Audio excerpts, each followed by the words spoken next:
네, 평론가 조우석입니다. 총선이 끝나자 뜻밖의 날벼락이 떨어졌습니다. 자유우파, 그 중에서도 좌빨 세력을 견제해온 아스팔트 우파의 전사로 유명한 3명이 이 중요한 국면에서 한꺼번에 법정 구속이 되어버렸습니다. 우리가 자주 얘기하지만 사법부가 역시 문제는 문제입니다. 그 잘난 법률 공생원들이 모여있는 사법부가 문제는 문제입니다. 판사 한 명, 이름이 정재용이라는 사람인데 그 사람이 총선이 끝나자마자 저쪽 애들 눈치를 보고 그야말로 황당한 판결을 내렸습니다. 자유우파 단체가 아주 좀 들고 일어났습니다. 이 3사람을 법정 구속한 거는 우익 진영을 다 죽이겠다는 거냐 뭐냐 라고 하는 규탄 성명을 낸 것도 저는 이해가 됩니다. 이재명, 조국 등 힘 있는 좌빨 정치인에 대해서는 슬슬 눈치만 보아오던 그 사법부가 구속사유에 해당되지도 않는 사안을 왜 억지로 꿰맞춰가지고 멀쩡한 사람을 수감시키느냐. 그건 잘못된 엉터리 판결이다라고 그야말로 화가 엄청났습니다. 상황이 그런 상황, 그 국면에서 애총, 즉 애국단체 총연합회라고 자유우파 시민단체들의 어떤 모 연합기구가 있습니다. 여기에서 성명을 냈습니다. 조금 심한 표현이지만 공감이 됩니다. 간사한 사법부와 비겁한 판사가 우익 진영을 말살하려는 불손한 사회 전복 세력과 작당을 했다. 그렇게까지 얘기를 했습니다. 자, 그러면 이게 무슨 일인지를 여러분들에게 설명을 드리겠습니다. 지난주에 서울중앙지법 형사 12부에서 이희범이라고 하는 애총, 즉 애국단체 총연합회장을 업무방해 혐의로 법정 구속을 했습니다. 징역 유효를 함께 선고를 했습니다. 그 다음에 박준식이라고 하는 분, 자유언론 국민연합 사무총장에게도 각각 징역 6개월과 법정 구속을 함께 때렸습니다. 이범이가 누구냐 하면, 이범이라는 사람은 예전에 80년대 90년대 한국논단의 편집장 출신입니다. 우파 시민사회인 한국 NGO 연합을 포함해서 거기에 공동대표를 있습니다. 자유연대라고 하는 기구의 대표, 그 전에는 공교육 살리기 국민연합, 그 다음에 언론테러 공동대책위원회 등의 공동대표를 맡아왔던 대표적인 아스팔트 우파라고 보시면 됩니다.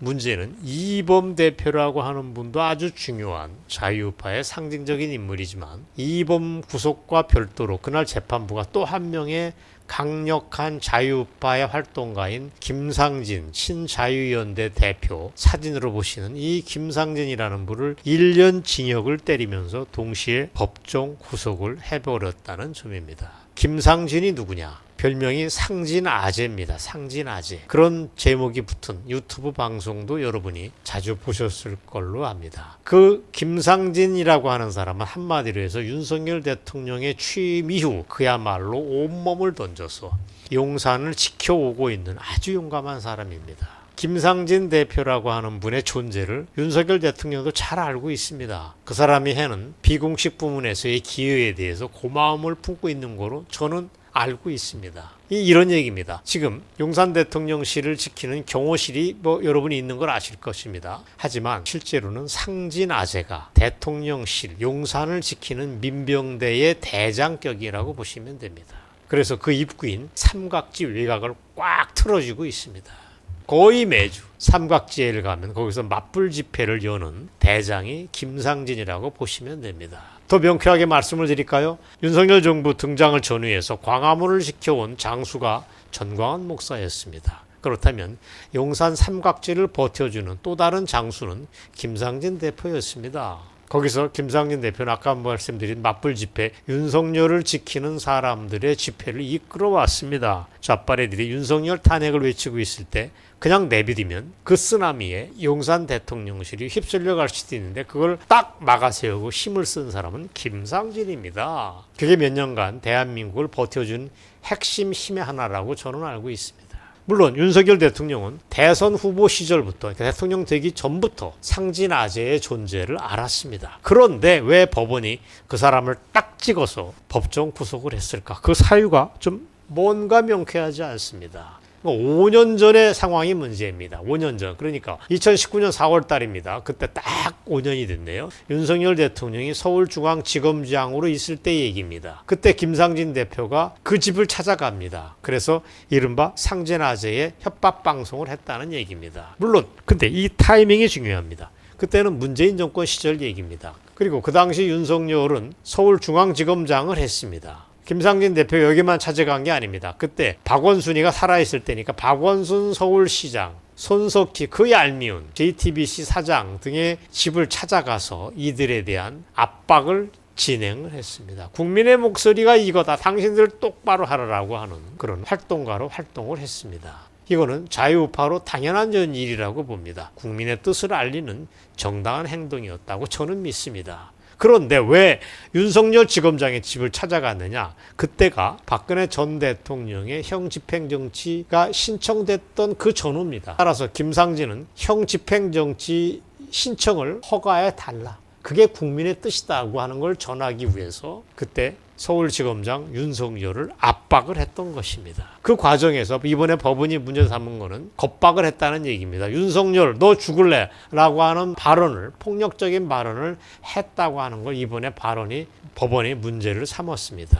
저도 그 유튜브 동영상을 봤습니다. 물론 거칠었던 게 사실입니다. 인정합니다. 하지만 더 중요한 게 있습니다. 그 직후에 시간이 흘러서 윤석열 지검장이 문재인 정권의 박해를 받기 시작합니다. 그러면서 윤석열과 김상진 대표의 관계는 적에서 우군으로 급반전이 됩니다.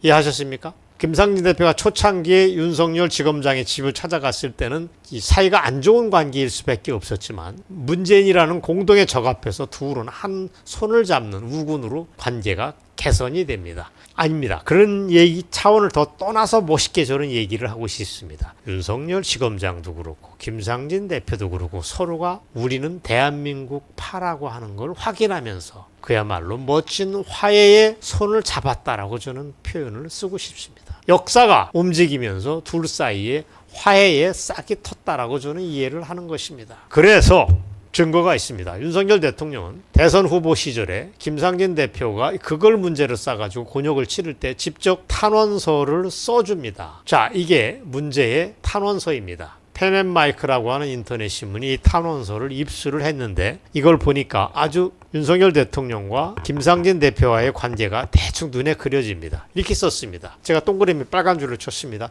이 사건의 피해자 윤석열은 피고인 김상진으로부터 협박을 받은 바 없다라고 밝혔고 밑에 보시면 처벌을 원치 않는다고까지 썼습니다. 그때가 언제냐? 2021년 12월 16일의 일입니다. 윤석열 대통령이 대선 후보 시절에 한참 힘을 쓸 때입니다. 이걸 작성해서 윤석열 당시 후보가 법원에 제출을 했던 것입니다. 그런데도 이번에 황당한 거꾸로 된 판결이 나와서 그래서 문제가 되는 것입니다. 안타깝습니다. 이번에 김상진, 이희범의 구속은 총선이 끝난 뒤끝에 자유우파를 죽이기 위한 거 아니냐, 그런 지적을 받아 마땅합니다. 사법부 반성해야 됩니다. 이렇게 황당한 판결을 내린 사법부는 국민의 지지를 받을 수 없고 법감정하고 아무 상관없는 행위를 했다는 지적을 받아야 됩니다. 오늘 밝히지만 아는 사람은 다 압니다. 김상진 대표는 호남 출신입니다. 그것도 전남대 출신입니다. 하지만 고향이 거기라고 하는 것과 무관하게 자유민주주의에 대한 확신을 아주 분명하게 가지고 있습니다. 제가 아는 김상진 대표는 이제 겸손한 사람입니다. 실제로 만나면 아이고 저 사람이 어떻게 삼각지를 지키는 장군인가 하는 느낌이 줄 정도로 그냥 소박하고 겸허한 사람입니다. 어쨌거나 그 사람이 자유민주주의에 대한 확신을 가졌다는 건 세상이 다 압니다. 그래서 지난 주말에 비가 오는데도 윤석열을 지키는 사람들의 삼각지 집회가 성공적으로 열렸습니다. 자, 이게 집회 사진입니다. 본래 김상진 대표가 이끌던 대표인데 옥중에서 메시지를 내보냈습니다. 무슨 일이 있어도 좌파에 대응하는 맞불 집회는 잘 진행돼야 된다고 하는 얘기를 내보내서 이렇게 성공적으로 김상진을 옹호하는 사람들이 이런 집회를 열었던 것입니다. 자, 오늘 방송에서 한번 물어보겠습니다. 김상진 대표는 도주의 우려가 있다는 이유로 법정 구속을 당했습니다. 이게 말이 안 됩니다. 그러면 2심에서 2년형을 선고받았던 조국은 뭐가 됩니까? 그 친구는 총선에 나와서 금배지까지 달았습니다. 더 무거운 형을 선고받았던 조국은 이렇게 되면 안 되는 거 아닙니까? 그리고 황운하는 불구속으로 이번 선거에 출마해서 역시 금배지를 달았습니다. 너무하는 거 아닙니까? 대한민국 사법부의 이중성은 비판받아 마땅하다. 이범, 김상진, 자유파의 아스팔트 우파 두 사람에 대한 사법부의 판단은 잘못됐다는 걸 이 방송에서 재확인을 하겠습니다. 오늘 방송 여기까지입니다. 감사합니다.